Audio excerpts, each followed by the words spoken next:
DJ Vivek Raj. DJ Vivek Raj. जो Kajaliya DJ Vivek Raj. धोखा देके कहतर सौरे जोरे जुतिया छोड़े DJ Vivek Raj. कहतर सौरे जोरे कजलिया छोड़े धोखा देके कहतर सौरे जोरे पायलवा छोड़े धोखा देके कहतर सौरे दोसरा के भइले हम के भूलइले दोसरा के भइले हम के भूलइले पागल कोइले औरे जोरे अंजलिया छोड़े धोखा देके कहतर सौरे जोरे जुतिया छोड़े धोखा देके कहतर सौरे कजलिया छोड़े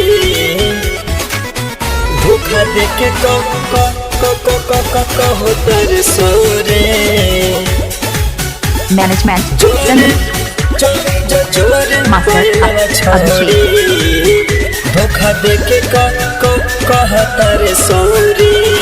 जानो से ज्यादा कईनी तोहरा से सुना हम प्यार बड़े ते दिल तुरनी तुर दिले ते दिलवा हमार जानो से ज्यादा कईनी तोहरा से सुना हम प्यार बड़े ते दिल तुरनी तुर दिले ते दिलवा हमार का चाहता रे अतने बता रे चाह मिलता रे ते तो चलता रे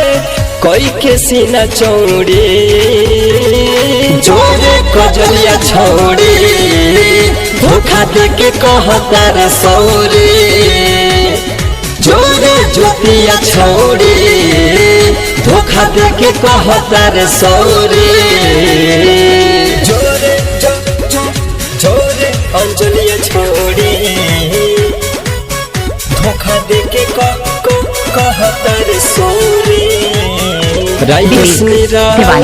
के कही के नाते भइले रे मुन्ना मतलबी के काहे जाके अपनहिले रे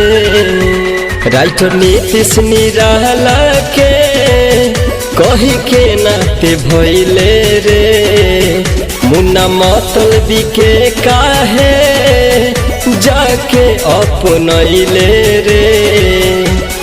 कहे सोहराब रे कोइले खराब रे कहे सचिन रे तोड़ दिल दिल रे चली गईले दौड़ी जोरे में हवा छोड़े धोखा देके कहतर सौरे जोरे पायलवा छोड़े धोखा देके कहतर सौरे डीजे मिक्सिंग विवेक मोबाइल नंबर 6289321533।